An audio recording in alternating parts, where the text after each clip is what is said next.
آج ہی ایک جگہ پہ جو صوبہ سرحد کا بجٹ پیش ہوا KPK کا، تو اس پہ بات ہو رہی تھی کہیں کہ یہ ایک اسلامی جماعت کے سربراہ نے آج یہ پیش کیا ہے، ایک غیر اسلامی نظام میں اور ٹیکسوں سے لدا ہوا، اور یہ صرف KPK میں نہیں ہے، یہ تمام صوبوں میں بھی ہے اور فیڈریشن کے اندر بھی ہے۔ تو جب اس پہ کچھ اعتراضات میں نے سامنے رکھے فیس بک پہ ڈسکشن کے دوران، تو مجھے کافی سارے جو کولیگز ہیں جو کہ اکثر اچھے اداروں میں موجود ہیں اور وہ معیشت تو کافی تک سمجھتے بھی ہیں، تو انہوں نے فوراً مجھے جواب میں کہا کہ بھائی جان، اعتراض کرنا بڑا آسان ہے، اعتراض سارے کرتے ہیں، کسی کے پاس کوئی حل نہیں ہے، یہ سارے ہوائی باتیں ہیں کہ اسلام کا معاشی نظام ایسا ہے، کسی نے آج تک سود سے پاک نظام پیش نہیں کیا، کسی نے آج تک کوئی اسلامی معاشی نظام کا سٹرکچر اور ڈھانچہ عملی شکل میں پیش نہیں کیا، موٹے 4 اصول سب بتا دیتے ہیں، لیکن اس سے آگے کسی نے پیش نہیں کیا۔ سو یہ اس ذریعے سے آپ تنقید برائے تنقید کر کے کیا ثابت کرنا چاہتے ہیں؟ میں نے اسی وقت ہی، اللہ کا شکر ہے کہ میں جس جماعت سے وابستہ ہوں، انہوں نے اسلام کے نظاموں کو قرآن و سنت سے بڑے دقیق انداز میں بڑی تفصیل سے مرتب کیا ہے اور اس کو ہر درجے پہ مرتب کیا ہے۔ ان لوگوں کے لیے جو بڑا گہرائی سے معیشت کو سمجھتے ہیں، ان کے لیے اس لیول پہ، جو ایک درمیانہ لیول ہے، جو موٹی باتیں سمجھتے ہیں، ان کے لیے اس لیول پہ، اور جو ایک عام شخص جو اپنے چند موٹے مسائل کے لیے صرف جاننا چاہتا ہے، اس کے لیے اس لیول پہ، ہر لیول پر موجود ہے۔ کوئی PhD اکنامکس کا اسٹوڈنٹ ہو تو وہ بھی اس کو ڈسکس کر سکتا ہے، اس کے لیے اس درجے پر چیز تیار ہے۔ اور یہ حزب کا کمال نہیں ہے، یہ اللہ سبحانہ وتعالیٰ کا نظام، اپنا نظام ہے جو اللہ نے رکھا ہوا ہے۔ ہمارا کام اس کو صرف قرآن سنت سے اخذ کرنا تھا، جس کے لیے کوشش کی گئی ہے۔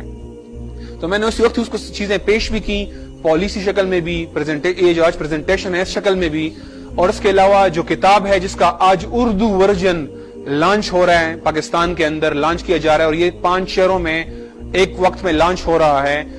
یہ عربی ورژن اس کا 1950 سے موجود ہے، اب ہم نے اس کا اردو ورژن لانچ کیا ہے، انگلش ورژن بھی موجود تھا تاکہ ہمارے عام لوگ جو کہ اردو میں سمجھنا چاہتے ہیں وہ تفصیلی طور پہ اسلامی معیشت کو سمجھ سکیں۔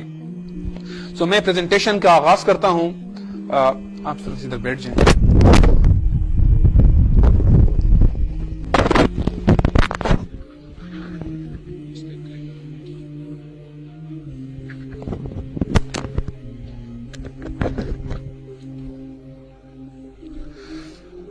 آج جب ہم معیشت کا پورا خاکہ پیش کریں گے، اس سے پہلے ایک دو موٹے اصول اور موٹی باتیں سمجھنا بہت زیادہ ضروری ہے۔ اس کے بغیر معاشی نظام کا، اسلام کے نظام کا، اور جو مغرب کا نظام جس کو ہم کیپٹلزم کہتے ہیں، سرمایہ داریت کہتے ہیں، وہ اصول نہیں سمجھیں گے تب تو پھر اس مقابلے کا کوئی فائدہ نہیں ہے۔ اس کو ہم سمجھ ہی نہیں سکتے کہ ان کی بنیادوں میں کہاں اختلاف ہے۔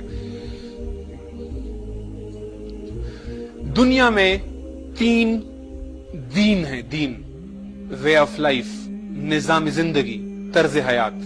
مذاہب بہت سارے ہیں، ہندو مت ہے، سکھ مذہب ہے، اس کے علاوہ یہودیت ہے، اس کے علاوہ جو دوسرے بدھ مذہب ہے۔ مذاہب بہت سارے ہیں، لیکن ان مذاہب میں نہ معاشی نظام ہے، نہ حکومتی نظام ہے، نہ معاشرتی نظام ہے، اور نہ ان مذاہب کے اندر کوئی اور تفصیلی ایجوکیشن پالیسی ہے یا خارجہ امور کے بارے میں کوئی رہنمائی ملتی ہے۔ اس میں عبادات، اخلاق اور چند ایک معاشرتی باتیں ہر مذہب میں موجود ہیں۔ لیکن اگر آپ دین کی بات کرتے ہیں، ایک پورے نظام کی بات کرتے ہیں، تو دنیا میں صرف 3 ہیں۔ ایک اسلام کا پورا مکمل نظام ہے، ایک مغرب کا سرمایہ دارانہ نظام ہے، اور اکثر ہم جانتے بھی نہیں ہیں۔ ہم اس سید سے مقابلہ کرنے میں لگے رہتے ہیں، ہم جانتے نہیں ہمارا مقابلہ اس سید سے نہیں، سید کی کوئی اوقات ہی نہیں ہے اسلام کے مقابلے میں۔ ہمارا مقابلہ سرمایہ داریت کے نظام سے، جس کے میں ابھی تھوڑا سا آپ کے سامنے پیش کروں گا۔ اور تیسرا کمیونزم ہے، روس کا نظام، جو کہ مر کب گیا الحمدللہ۔ سو آج 2 دینوں کا مقابلہ ہے۔ دین کہتے ہیں ایک عقیدہ اور اس سے نکلنے والے نظام۔ نظام یہ 6 ہیں: حکومتی نظام، معاشی نظام، عدالتی نظام، خارجہ پالیسی، معاشرتی نظام اور تعلیمی پالیسی۔ اس کے علاوہ اسی عقیدے سے عبادات بھی نکلتی ہیں، اسی عقیدے سے اخلاق بھی نکلتا ہے، اور چند ایک دوسرے امور بھی نکلتے ہیں، لیکن نظام ہم اسے کہتے ہیں، جب ہم کہتے ہیں نا اسلامی نظام، اس کا مطلب ہے یہ 6 کے 6 نظام۔ صرف ٹی وی پر 2 اذانیں نہیں، صرف عید کی چھٹیاں نہیں، پورے 6 کے 6 نظام جو عقیدے سے نکلتے ہیں، یہ ایک پورا دین کہلاتا ہے۔